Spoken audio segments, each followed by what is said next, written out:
Olá, nesta videoaula nós vamos falar sobre a montagem da pesquisa de clima organizacional. Vamos conhecer quais são os cuidados que devemos tomar ao montar uma pesquisa de clima numa empresa. Temos que decidir se nós vamos fazer apenas um ou dois cadernos de pesquisa. E aí vocês podem me perguntar, Ricardo, quando que a gente faz um, quando que a gente faz dois? Quando temos uma empresa, por exemplo, onde é um ambiente administrativo, onde todos têm mais ou menos uma mesma escolaridade, todo mundo trabalha nos computadores, nós podemos aplicar um único questionário de pesquisa de clima. Mas nós temos ambientes de trabalho onde temos pessoas com baixa escolaridade, por exemplo, é muito comum nas indústrias, nós temos a administração e temos os operários, as pessoas que operam nas máquinas, geralmente eles têm uma baixa escolaridade. Então, nesses casos, quando tem públicos com escolaridade diferenciada, justifica nós termos dois cadernos diferentes de pesquisa de clima, para que a gente possa, para esse público de escolaridade mais baixa, utilizar uma linguagem mais simples, uma linguagem mais próxima deles. Então é uma decisão que a gente tem que tomar. Vamos aplicar um único caderno de pesquisa ou dois. Uma outra decisão é: vamos fazer a pesquisa online ou a pesquisa vai ser em papel, em meio físico? E aí temos que decidir, vamos fazer em papel ou vamos fazer online? Muitas empresas optam pelo online, muitas empresas que têm uma tradição em informática, em TI, também optam por fazer a pesquisa em papel para dar mais credibilidade à pesquisa. Então, nós temos que decidir também se vamos aplicar um caderno de pesquisa onde nós tenhamos no mesmo caderno as perguntas e as respostas.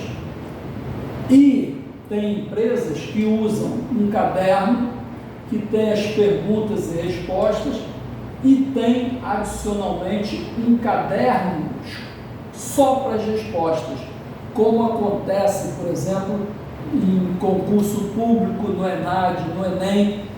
Ou seja, quando nós temos uma empresa com um contingente de pessoas muito grande, é importante a gente trabalhar também com cartão de resposta em separado.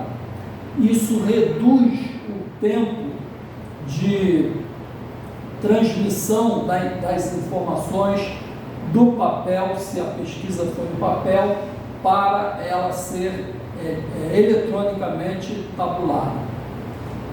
Um outro ponto importante, uma vez que a gente decida ter dois cadernos de pesquisa, em vez de ter um, ter dois, nós temos que então validar a pesquisa, validar. E aí essa validação nós vamos falar adiante.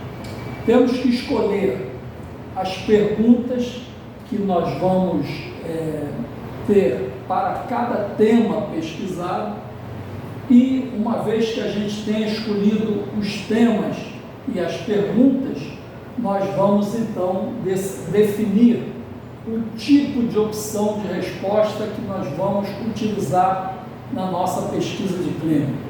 Qual é o padrão de resposta que a gente vai adotar?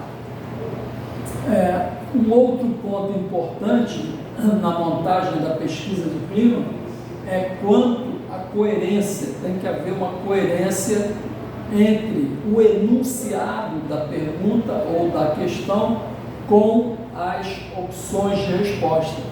Quando a pessoa que está montando a pesquisa não tem experiência, nós identificamos vários erros que vamos comentar agora na sequência dessa falta de coerência dos enunciados com as opções de resposta. Então, elas devem ser coerentes, né? O enunciado com as opções de resposta. Vamos ver aqui alguns erros. Este, ou seja, a empresa, aqui na empresa, é um lugar fisicamente seguro para se trabalhar. Isso não é uma interrogação, não é uma pergunta, é uma afirmação. E aí a gente tem como resposta muito satisfeito, satisfeito, insatisfeito, muito insatisfeito. Veja, há uma incoerência entre a afirmação e as opções dadas como resposta. Tem uma incoerência. Então, esse é um tipo de erro comumente que acontece. Um outro exemplo: você acha que os salários da empresa são melhores ou piores que os das outras empresas? E aí tem sim, não. Não há uma coerência entre essas opções de resposta com a pergunta feita. Então nós temos que tomar esse cuidado. Vamos ver um outro exemplo. Um outro erro típico que a gente observa muito nas pesquisas de clima é esse aqui, ó. Nós cometemos o erro que eu chamo de generalização. Nós generalizamos e não direcionamos a pergunta para a realidade da pessoa que está respondendo. Por exemplo, os gestores cumprem o que prometem, é uma afirmação. O certo é, o meu gestor cumpre o que promete. E aí eu estou me referindo ao meu gestor e não falar dos gestores de um modo geral. Os funcionários da nossa empresa aqui são pagos adequadamente pelo trabalho que eles fazem. Nós estamos generalizando, né? Os funcionários são pagos. O certo é, eu sou pago adequadamente pelo trabalho que eu realizo. Aí eu estou dirigindo a questão para a realidade da pessoa que está respondendo a pesquisa de clima.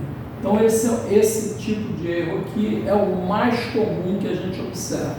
Nós nunca devemos colocar no enunciado uma generalização, sempre dirigindo a pergunta para a pessoa que está, para a realidade, né, da pessoa que está respondendo.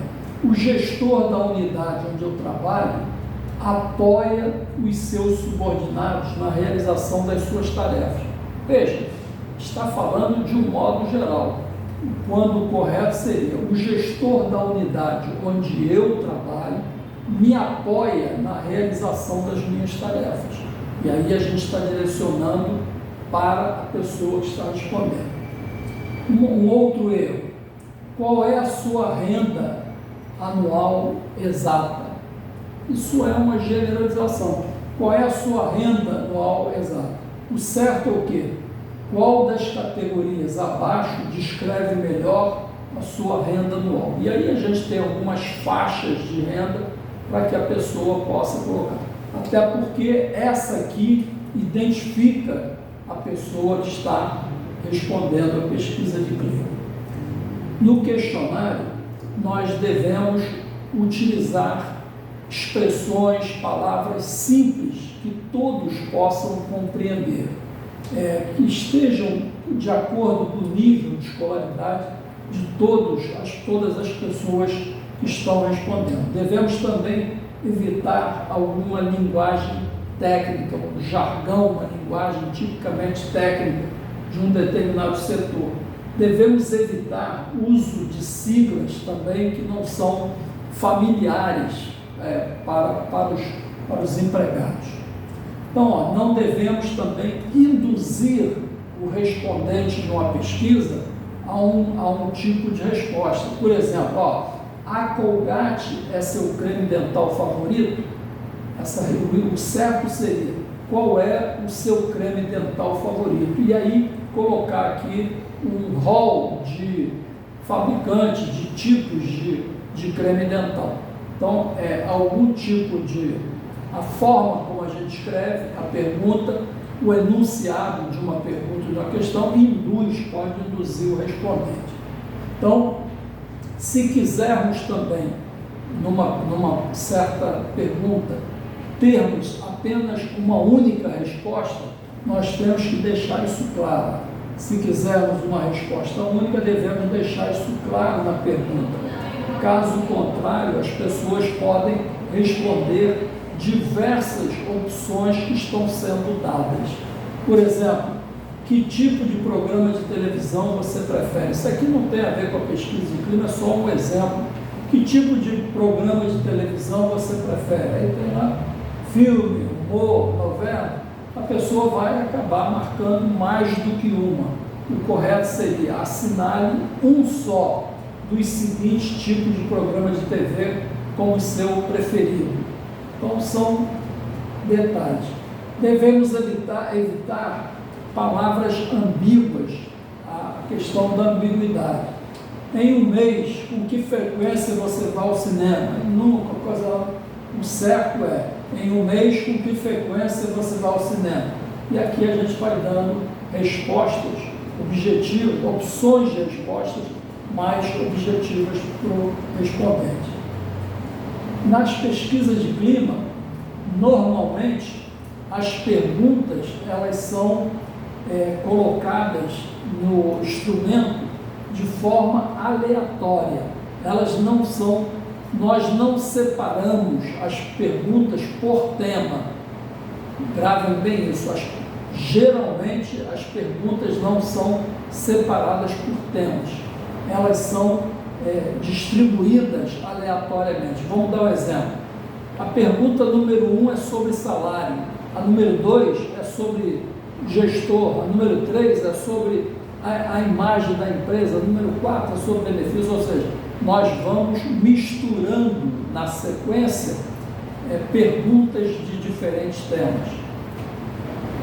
Mas nada impede também da empresa separar. Algumas empresas separam por tema, mas tem uma razão técnica para a gente não fazer isso. O ideal é misturar as perguntas de temas diferentes.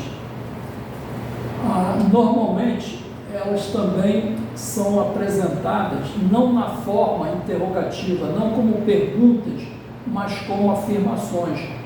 Por isso que eu gosto de fazer alusão chamando-as de questões e não de perguntas, porque nem sempre são feitas perguntas e sim afirmações.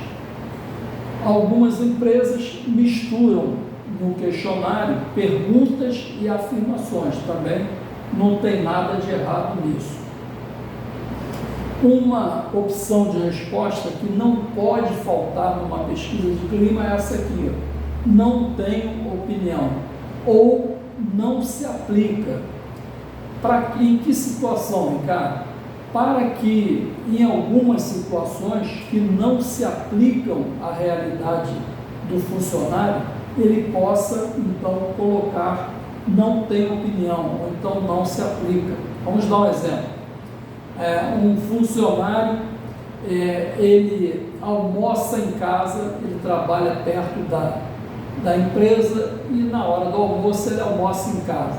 Se tiver uma pergunta sobre a questão da refeição que a empresa oferece, né, para os empregados no próprio local de trabalho, se não tivesse uma opção, essa alternativa, o empregado, ao responder a pesquisa, iria chutar, iria responder ou seja, ele iria enviesar os resultados da pesquisa. Então, sempre devemos colocar essa opção. E ela pode ser posta nas pesquisas de duas formas. Uma, colocando-a como uma das alternativas de todas as perguntas. Então, a gente coloca em todas as questões da pesquisa essa opção não ter opinião. Ou então, nós colocamos nas instruções que iniciam o formulário da pesquisa uma explicação de que, caso a pergunta não se aplique à realidade do funcionário, ele deve deixar essa pergunta sem resposta, em branco. Então, são duas formas. Ou a gente usa essa forma aqui, ou a gente coloca essa alternativa de resposta em todas as perguntas de uma pesquisa de clima. Aqui eu já quero adiantar, numa pesquisa de clima, normalmente nós temos de 50 a 100 perguntas. Isso a princípio soa estranho, né? Mas as pesquisas de clima utilizam perguntas de múltipla escolha, o que torna a resposta rápida do questionário da pesquisa. Uma outra opção importante também que nós devemos chamar a atenção ao construirmos um questionário de pesquisa de clima é quantas opções sim ou não. São opções do nosso cotidiano, a gente usa direto, sim, não, você gosta disso, sim, não, mas então a gente usa muito. Só que nós devemos evitar na pesquisa de clima a utilização excessiva dessas opções. Algumas vezes elas cabem, mas devemos evitar, porque elas não servem, elas não permitem que a gente, ao tabular uma pesquisa de clima, ao apurar os resultados de uma pesquisa de clima, que a gente possa medir a intensidade de satisfação ou a intensidade de insatisfação dos respondentes. Vamos dar um exemplo. Vamos supor que uma pergunta seja essa: você gosta do seu gestor? E só tenhamos essas duas opções, sim e não. Se a pessoa diz sim, eu já sei que ela não gosta do chefe. Mas o quanto que ela não gosta, eu não sei. Ela detesta o chefe, olha só, não gosta. Se ela responde sim, eu sei que ela gosta. Mas ela só gosta ou ela morre de amores, né, como a gente diz, pelo chefe, ou ela adora o chefe. Então, essa intensidade de satisfação ou de insatisfação, se usamos essas opções, a gente não consegue, no final dos resultados, apurar essa intensidade. Nós devemos